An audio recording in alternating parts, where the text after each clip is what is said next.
ಈಗಾಗಲೇ ಬೆಲೆ ಏರಿಕೆ ಜನರ ಜೇಬನ್ನು ಸುಡ್ತಾ ಇದೆ. ಇದರ ಮಧ್ಯೆ ಸರ್ಕಾರ ಹೊಸ ವರ್ಷಕ್ಕೆ ಮತ್ತೊಂದು ಶಾಕ್ ಕೊಡೋದಕ್ಕೆ ಮುಂದಾಗಿದೆ.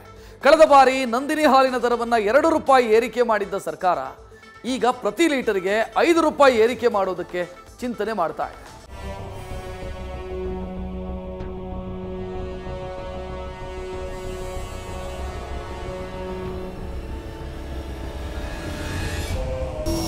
ರಾಜ್ಯದಲ್ಲಿ ಬೆಲೆ ಏರಿಕೆ ಬಿಸಿ ಜನರಿಗೆ ಬರೆ ಎಳೆದಂತಾಗಿದೆ. ಹಂಗೋ ಹಿಂಗೋ ಜೀವನ ಸಾಗಿಸ್ತಾ ಇರೋ ಜನರಿಗೆ ರಾಜ್ಯ ಸರ್ಕಾರ ಬರೆ ಮೇಲೆ ಬರೆ ಎಳೆಯೋದಕ್ಕೆ ನಿರ್ಧಾರ ಮಾಡದಂತೆ ಕಾಣ್ತಾ ಇದೆ. ಹೊಸ ವರ್ಷಕ್ಕೆ ನಂದಿನಿ ಹಾಲಿನ ದರವನ್ನ ಏರಿಕೆ ಮಾಡೋದಕ್ಕೆ ಸರ್ಕಾರ ಚಿಂತನೆ ನಡೆಸಿದ್ದು, ಈ ವಿಷಯ ಕೇಳೇ ಜನರಿಗೆ ಶಾಕ್ ಹೊಡೆದಂತಾಗಿದೆ.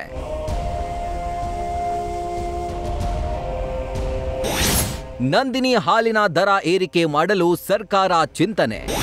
ಪ್ರತಿ ಲೀಟರ್ಗೆ 5 ರೂಪಾಯಿ ಏರಿಕೆ ಮಾಡಲು ಚಿಂತನೆ.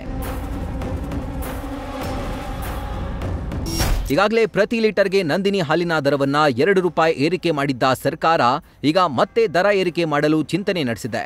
5 ರೂಪಾಯಿ ಏರಿಕೆ ಮಾಡಲು ತೀರ್ಮಾನಿಸಿದ್ದು, ರಾಜ್ಯ ಸರ್ಕಾರಕ್ಕೆ ಕರ್ನಾಟಕ ಹಾಲು ಮಹಾಮಂಡಳಿ ಪ್ರಸ್ತಾವನೆ ಸಲ್ಲಿಸಿದೆ. ಚಳಿಗಾಲದ ಅಧಿವೇಶನದ ಬಳಿಕ ಹಾಲಿನ ದರ ಏರಿಕೆ ಬಗ್ಗೆ ನಿರ್ಧಾರ ಕೈಗೊಳ್ಳಲಾಗುತ್ತೆ. ಡಿಸೆಂಬರ್ 19ರವರೆಗೂ ಚಳಿಗಾಲದ ಅಧಿವೇಶನ ನಡೆಯಲಿದೆ. ಅಧಿವೇಶನದ ಬಳಿಕ ಡಿಸೆಂಬರ್ 20ರಂದು ಮಂಡ್ಯದಲ್ಲಿ ಕನ್ನಡ ಸಾಹಿತ್ಯ ಸಮ್ಮೇಳನ ಆಯೋಜಿಸಲಾಗಿದೆ. ಸಮ್ಮೇಳನಕ್ಕೆ ಚಾಲನೆ ನೀಡಿದ ಬಳಿಕ ಕೆಎಂಎಫ್ ಅಧಿಕಾರಿಗಳ ಜೊತೆ ಸಿಎಂ ಸಭೆ ನಡೆಸಲಿದ್ದಾರೆ.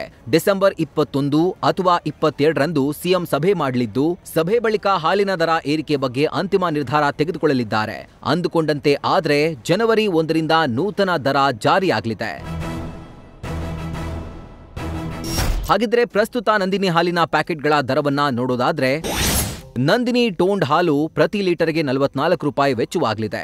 ಇನ್ನು ಹೋಮೋಜನೈಸ್ ಟೋನ್ಡ್ ಹಾಲು ಪ್ರತಿ ಲೀಟರ್ಗೆ 45 ರೂಪಾಯಿ, ಶುಭಂ ಹಾಲು ಪ್ರತಿ ಲೀಟರ್ಗೆ 50 ರೂಪಾಯಿ, ಹೋಮೋಜನೈಸ್ಡ್ ಶುಭಂ ಹಾಲು 51 ರೂಪಾಯಿ, ಸಮೃದ್ಧಿ ಹಾಲಿನ 1 ಲೀಟರ್ ಬೆಲೆ 53 ರೂಪಾಯಿ, ಸ್ಪೆಷಲ್ ಹಾಲಿನ ಬೆಲೆ 50 ರೂಪಾಯಿ, ಸಂತೃಪ್ತಿ ಹಾಲಿನ ಬೆಲೆ 57 ರೂಪಾಯಿ, ಶುಭಂ ಗೋಲ್ಡ್ ಹಾಲು ಪ್ರತಿ ಲೀಟರ್ಗೆ 51 ರೂಪಾಯಿ ಹಾಗೂ ಡಬಲ್ ಟೋನ್ಡ್ ಹಾಲು ಪ್ರತಿ ಲೀಟರ್ಗೆ 43 ರೂಪಾಯಿ ವೆಚ್ಚವಾಗುತ್ತೆ. ಒಂದು ವೇಳೆ ಹಾಲಿನ ದರ ಏರಿಕೆ ಮಾಡಿದ್ರೆ ರೈತರಿಗೆ ಅನುಕೂಲವಾಗುತ್ತೆ ಅನ್ನೋದು ಸತ್ಯ. ಆದ್ರೆ ಈಗಾಗಲೇ ದರ ಏರಿಕೆ ಮಾಡಿದ್ದು ಮತ್ತೆ ದರ ಏರಿಕೆ ಯಾಕೆ ಅನ್ನೋದು ಜನರ ಪ್ರಶ್ನೆಯಾಗಿದೆ.